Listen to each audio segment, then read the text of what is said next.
नमस्कार साथियों, स्वागत है आप सभी का आपके अपने चैनल जीके फ्लैश ऑन में। दृष्टि द विजन की एनसीईआरटी थ्रू क्वेश्चन की सीरीज हमारी चल रही है, जिसमें हम भारत एवं विश्व का भूगोल कक्षा 6 से 12 तक की पुरानी और नई सारी एनसीईआरटी के जितने भी कॉन्सेप्ट हैं उनको क्वेश्चन के थ्रू हम कवर कर रहे हैं। अभी तक हमने कक्षा 6 के 8 पार्ट कर लिए हैं और 8 पार्ट के हमने 7 क्वेश्चन कर लिए हैं। स्टार्ट करेंगे हमारा आज का क्वेश्चन नंबर 8। निम्नलिखित में से कौन सा कथन सत्य है? तो हमको बताने कौन सा या कौन से कथन सत्य हैं। कटीली झाड़ियों वाली वनस्पति में पानी की क्षति को कम करने के लिए पत्तियों में बड़े बड़े कांटे होते हैं, तो ये बिल्कुल सही है। दूसरा पॉइंट दिया है, पर्वतीय क्षेत्रों में पर्वतों की ऊंचाइयों के साथ वनस्पतियों में भी भिन्नता आती है, तो ये हमारा दूसरा पॉइंट भी सही है। तो इसका आंसर हो जाएगा सी, 1 और 2 दोनों। पढ़ते हैं इसकी व्याख्या दे रखी है। उपयुक्त दोनों कथन सत्य हैं। कटीली झाड़ियों वाली वनस्पतियां शुष्क भागों में पाई जाती हैं।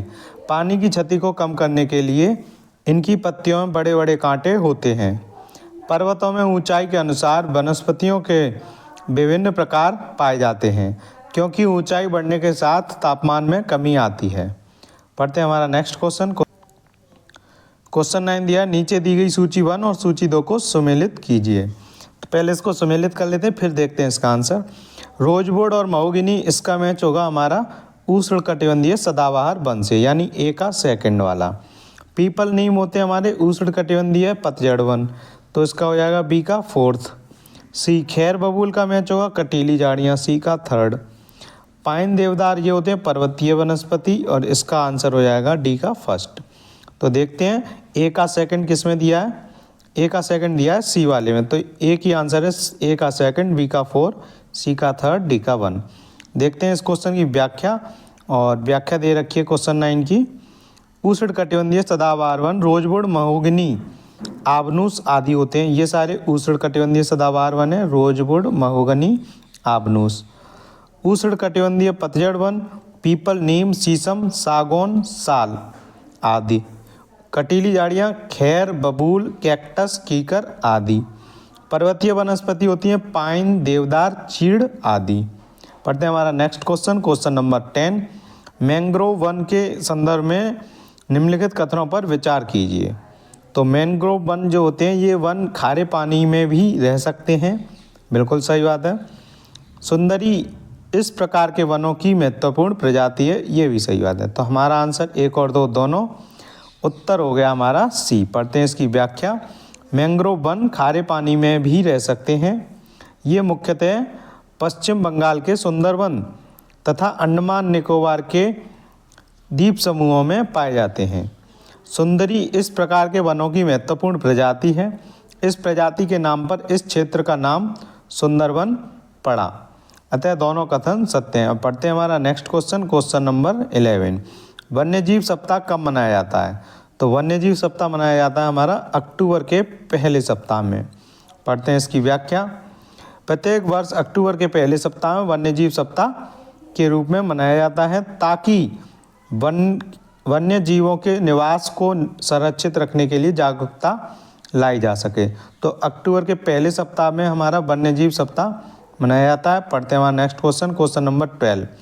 निम्नलिखित में से भारत में जंगली बकरी कहाँ पाई जाती है? तो जंगली बकरी पाई जाती है हिमालयी क्षेत्र में, तो हमारा आंसर हो गया डी। पढ़ते हैं इसकी व्याख्या। जंगली बकरी, हिम तेंदुआ आदि हिमालयी क्षेत्र में पाए जाते हैं। पढ़ते हैं हमारा नेक्स्ट क्वेश्चन नंबर 13। भारत में जंगली गधे का प्राकृतिक निवास स्थान कहाँ है? तो पढ़ते हैं इसकी व्याख्या। भारत में जंगली गधे कच्छ के रण में पाए जाते हैं। तो पढ़ते हैं हमारा नेक्स्ट क्वेश्चन, और नेक्स्ट क्वेश्चन से पहले अब हमारी स्टार्ट हो गई देश और उनके निवासी भाग 1। ये जो पुरानी एनसीईआरटी किताब आती थी कक्षा 6 की, उसमें इस बुक का नाम क्या होता था? देश और उनके निवासी भाग 1।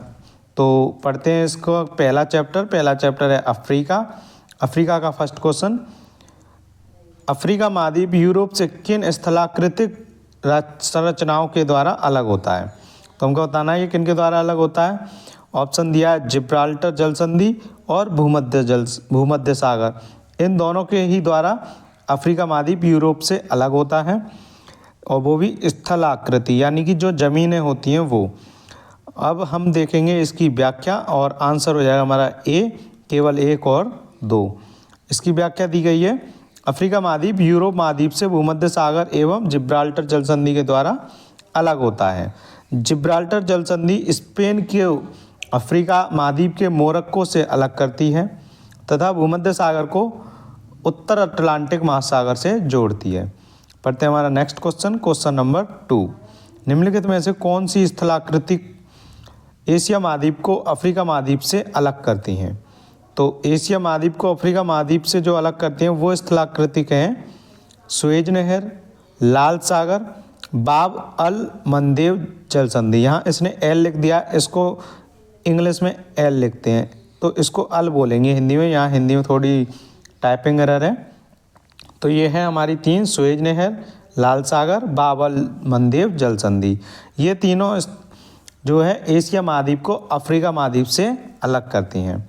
पढ़ते हैं इसकी व्याख्या दे रखी है, अफ्रीका महाद्वीप एशिया महाद्वीप से लाल सागर, सुएज नहर एवं बाब अल मंदेव जल संधि के द्वारा अलग होता है। सुएज नहर लाल सागर को भूमध्य सागर से जोड़ती है। अरब के सिनाई प्रायद्वीप को अफ्रीका महाद्वीप से अलग करती है। सुएज नहर के उत्तरी छोर पर पोर्ट सईद तथा दक्षिणी छोर पर पोर्ट सुएज अवस्थित है। अगला दिया है पॉइंट, बाब एल मंदेव जल संधि लाल सागर को अरब सागर की अदन की खाड़ी से जोड़ती है तथा अफ्रीका महाद्वीप के जिबूती और सोमालिया को अरब प्रायद्वीप के यमन से अलग करती है। तो पढ़ते हैं हमारा नेक्स्ट क्वेश्चन, क्वेश्चन नंबर 3। निम्नलिखित में से कौन सा अफ्रीका महाद्वीप का सबसे ऊंचा शिखर है? तो सबसे ऊंचा शिखर अफ्रीका महाद्वीप का है माउंट किलिमंजारो। तो पढ़ते हैं इसकी व्याख्या दे रखी है, लगभग पूरा अफ्रीका महाद्वीप पठार जैसा दिखाई देता है। अफ्रीका का पठार दक्षिण और पूर्व में अपेक्षाकृत ऊंचा है। अफ्रीका के पूर्वी भाग में कुछ ज्वालामुखी पर्वतों के शिखर हैं। अफ्रीका का सबसे ऊंचा शिखर इस पूर्वी उच्च भूमि क्षेत्र प्रदेश में स्थित है। इस सर्वोच्च शिखर का नाम माउंट किलिमंजारो है। पढ़ते हैं हमारा next question, question number 4। Question 4 दिया है, अफ्रीका महाद्वीप के किस भाग में एटलस पर्वत का विस्तार है? तो ये है हमारा उत्तर पश्चिमी भाग। मैं आपको बताता हूँ उत्तर पश्चिमी क्या होता है। जो नॉर्थ है, ये इधर ईस्ट है, ये इधर साउथ है, ये वेस्ट है। तो नॉर्थ और वेस्ट के बीच में जो एरिया है यही हमारा उत्तर पश्चिमी एरिया है, जिसको अगर हम शॉर्ट में बोलें तो नॉर्थ वेस्ट बोलेंगे। तो पढ़ते हैं इसकी व्याख्या दी है, अफ्रीका में 2 छोटी पर्वत श्रेणियाँ हैं। इसके उत्तर पश्चिमी भाग में एटलस पर्वत फैले हुए हैं। दूसरी पर्वत श्रेणी इस महाद्वीप के दक्षिण पूर्वी तट के साथ साथ है। इसे ड्रेकेंसबर्ग पर्वत कहते हैं। एटलस पर्वत अफ्रीका का नवीन मोड़दार पर्वत है तथा इस पर्वत का विस्तार मोरक्को, अल्जीरिया, ट्यूनीसिया में है। तो इन तीनों जगह मोरक्को, अल्जीरिया और ट्यूनीसिया। माउंट टोबकल एटलस पर्वत को सबसे ऊंची चोटी है। जो माउंट टोबकल है वो एटलस पर्वत की सबसे ऊंची चोटी है। तो ये हो गया हमारा आंसर। पढ़ते हैं हमारा लास्ट क्वेश्चन, क्वेश्चन नंबर 5। महान भूभ्रंश घाटियाँ किस महाद्वीप के विशेष भौतिक लक्षण हैं? तो ये हैं अफ्रीका महाद्वीप के विशेष भौतिक लक्षण। जो महान भूभ्रंश घाटियाँ होती हैं ये अफ्रीका महाद्वीप में ही पाई जाती हैं सबसे ज़्यादा। तो पढ़ते हैं इसकी व्याख्या दी है, अफ्रीका महाद्वीप का एक विशेष भौतिक लक्षण यहाँ की महान भूभ्रंश घाटी है। भूभ्रंश घाटियाँ धरातल में दरार या भ्रंश पड़ने से बनी लंबी और गहरी घाटियाँ हैं। इसके दोनों किनारे दीवारों की तरह सीधे खड़े ढाल वाले होते हैं। अफ्रीका में ऐसी भूभ्रंश घाटियों की एक लंबी श्रृंखला है।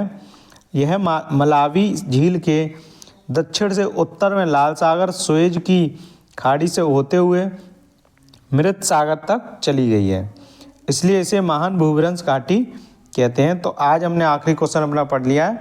ऐसे ही हम बूंद बूंद से अपना घड़ा भरते रहेंगे और आप अपने एनसीईआरटी को डेली पढ़ें, जिससे कि आपका आगे आने वाले एग्जामों में ये तो आपको काफ़ी इम्पोर्टेंट रोल निभाई उसमें, और आप अपनी भी पढ़ाई करते रहें।